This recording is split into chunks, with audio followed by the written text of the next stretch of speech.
Have you ever tried to help somebody who you saw was off track, only to have them resist your help? Why is that? Well, on this video, you're going to learn not only why they do that, but also how you can help them without getting pushback.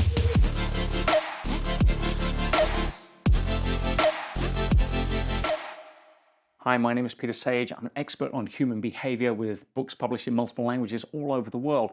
And one of the things that used to really fascinate me was when you would see somebody that you cared about that was running a pattern of self-harming, self-sabotaging, yeah, and really just banging their head against the wall metaphorically, only to have you, who may have gone through some personal growth training, say, hey, guess what? I know how to fix your problem, and have them shoot you down in flames or run away like you're kind of a zombie. Why would people do that?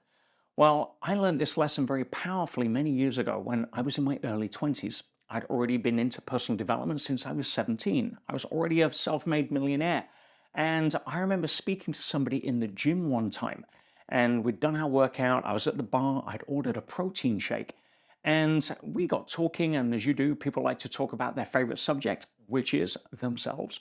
And usually the favorite part of their favorite subject, especially if they're plugged into the mainstream media, which is why their life sucks and all the things that are going wrong in their world. I was listening to this person, but instead of listening to their sob story or their victim story, I was listening to problems that I could solve. Men, have we ever made that mistake with our partners? And so I dive straight in. Hey, I know how to solve that. I know how you can make more money. I went into how to set goals and how to create extra residual streams of income, and I was on fire. And because I was enthusiastic, they became enthusiastic, because sometimes that is the most contagious thing in the world. I know people that spend a fortune on makeup and fashion, and they're inherently repulsive because they are miserable. And I know some people that don't spend a cent on makeup or fashion, and you just want to be around them because they're attractive, not because of what they wear, but because their level of enthusiasm for life is something that naturally attracts people in. I made the mistake of thinking because he was enthusiastic, he was going to do something with what I was sharing, which was good information at that time for the problems he had. And I think I recommended a book at the time, maybe the classic Think and Grow Rich by Napoleon Hill. And he left the gym a happy camper, and I left thinking I'd changed somebody's life. I remember thinking over the next week or two, oh, I wonder where he's at in the book. I wonder if he's got to the chapter on the sixth sense. I wonder if he's got the white hot desire for what it is that he's setting as his goal. And I was excited for this guy. And I remember I bumped into him 2 weeks or so later in the gym. And I went up and I says, hey, John, how you getting on with the book? And do you know what he said? You already know what he said. He said, oh yeah, what was it called again? What was the author? And I remember feeling deflated.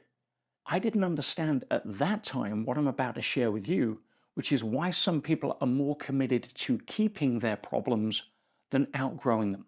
That's before I really went into a fascination around human behavior and the patterns of self-sabotage and why we actually screw up our own success. Like there's not enough obstacles outside of us to deal with, we create them internally, and they're usually the worst to get over. And it has to do, in large, with one of what I call the main human fears. And that is a fear that nearly every single human carries with them. It controls a lot of how we react or don't react, especially to what people would say are good intentions or advice from others, and causes us to resist most of the time. And that is the fear that we're not enough. Yes, the primary human fear that all of us carry at some level. Maybe not good enough, not tall enough, short enough, good looking enough, rich enough, certain enough, fill in the blank. And the reason that people resist what I call unsolicited coaching is because when you see a friend, which is where it really hurts, someone we care about that we want to be able to help, because we see that if they just stop doing that, it would be easier. And we approach them and we say, hey, don't worry, I can help. Why don't you do this? Or why don't you try that? And we kind of get the proverbial, F you. Why? Because while we are saying the words, or in our mind, the intention is, I want to be able to help and I have a way that I know can help. What they're actually hearing is, I'm not good enough where I'm at, and therefore you're telling me how to get better. And if I even accept your advice, it means I have to accept the premise that I'm currently not good enough. And most people will do almost anything to avoid having to internalize that reality, even if it's staring you in the face that they are self-sabotaging, or wasting their potential, or going down a path that could only lead to unproductivity at best and the complete destruction of their life at worst. So when you understand, where does this primary fear come from? Well, for a lot of people, it happens during childhood. And this isn't to belittle a model of parenting, it's just to really put some explanations to it. But the general model of parenting is that when a child is old enough to have a two-way level of understanding, maybe 2 years old, there is a communication style that the parents adopt or the caregivers adopt to essentially say that if the child performs in a way that is in alignment with the values that the parents are trying to instill, then that behavior is rewarded. If the child is acting up or doing something that could potentially harm them, like walking near a wall socket with a wet finger, then you will then correct that. It's no surprise that the first word that most children learn or most babies learn to say is no, because when they're doing things right, we don't praise them. We just are silent because there's no danger. But we're wired to be alert for danger if the child walks too close to the road or starts, playing near the fire or whatever it may be. It's like, no, don't do that. So we put this almost perimeter around them in our mind and only reinforce when they get close or start to cross that perimeter around the danger zone. So a lot of the child grow up realizing that if I perform in a way that is in alignment with what mom and dad are saying is good, I get either rewarded through connection or neutrality, i.e., I don't get demonished. And if I don't act in accordance with the values that my parents are trying to bring me up with in the best way that they can, then I am criticized, or I'm scolded, or I'm told off. And that essentially, in the child's mind, equals or equates to lack of love. Now, it's not lack of love in reality. The parents are putting their best into it, and they love their child no matter what. They're just doing it out of a fear of protecting them from danger. I get that.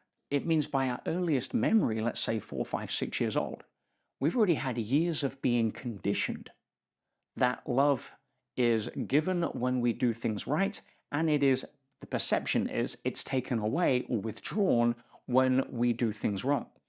And that means that we are grown up as this almost attention seeking, approval seeking, validation seeking machines that are trying to do the right thing to get love, approval, and recognition, to get validation.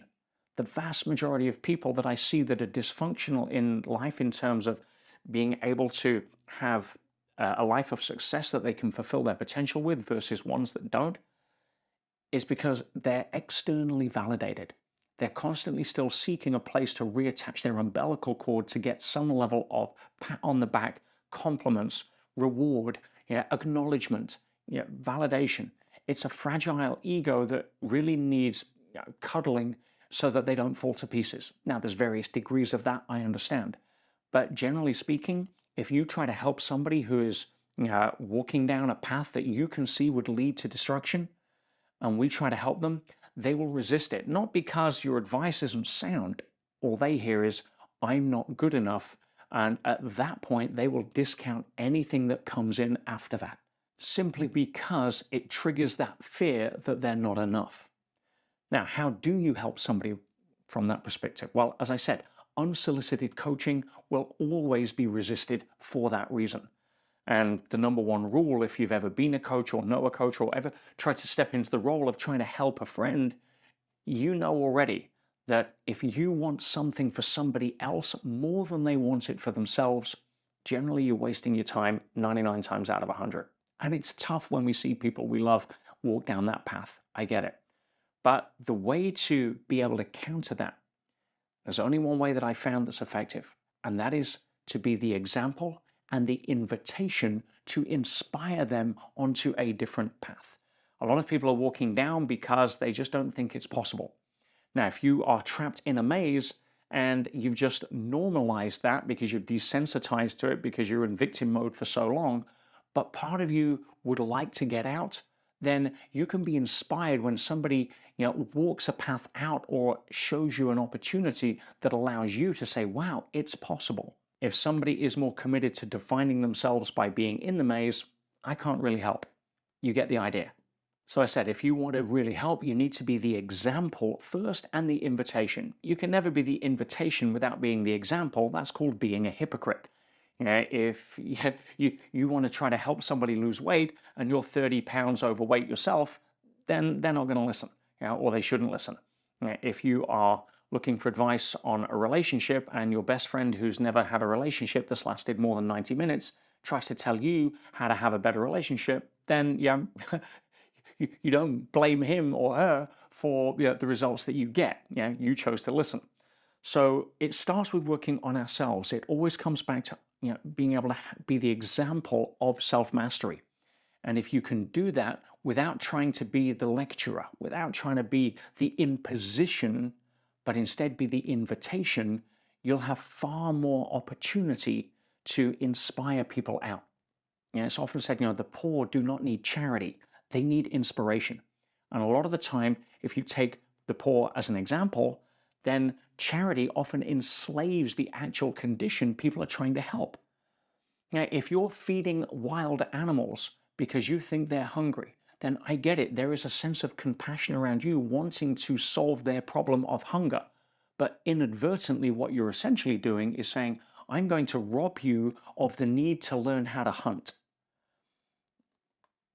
When it comes to helping people, you can't get poor enough to help a poor person find wealth. Just like you can't get sick enough to help a sick person get well. You want to help somebody who's sick, you need to be the example of radiant health. You need to be able to help somebody who's depressed, not by getting depressed enough to help them find joy, but by being that person who, regardless of what's going on in your outer world, doesn't get thrown off the horse at the slightest mention of something that attacks your self-image or self-esteem. That is where self-mastery counts. You can inspire a lot of film extras in your movie by showing them what it really means to be the star. There's a lot of film extras that look to people like Brad Pitt on set and think, wow. And they look at the performance, they're like, wow, I could do that. But Brad Pitt, I can tell you for a fact, doesn't go around for the film extras asking their approval of the scene that he just shot. He owns himself at a different level. Now, if you really want to learn the secrets of self-mastery, then I'm happy to share them because it's taken me over 30 years to figure out what they are, and there's not many. I spent 15 years working as an experienced trainer for the legendary great Anthony Robbins. And one thing that Tony said that really stuck with me, he says, if you really want to get good at working and helping people, get good at spotting patterns because there's only so many of them. And I took that to heart. And I spent the last few decades really working on how I can help people, not by telling them what to do. We just said that doesn't work. But by showing them as an example and an invitation to follow a way out of the maze of self-sabotage, of procrastination, of being able to trade out a poverty mindset or a scarcity mindset that has kept you from your potential and enjoying abundance by being able to show you how to have a wealth-conscious, high-prosperity mindset by making shifts, not by learning new techniques. Knowledge mastery doesn't work.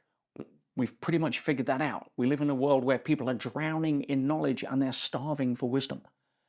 And I'd love to show you how to step up and have a Michelin star buffet of things that are going to produce results in your life that will allow you to not only be the example, but then also be the invitation to others that can really help the people we care about. Click on the link. I'd love to share more with you. And if you're interested in self-mastery, this is going to blow your mind.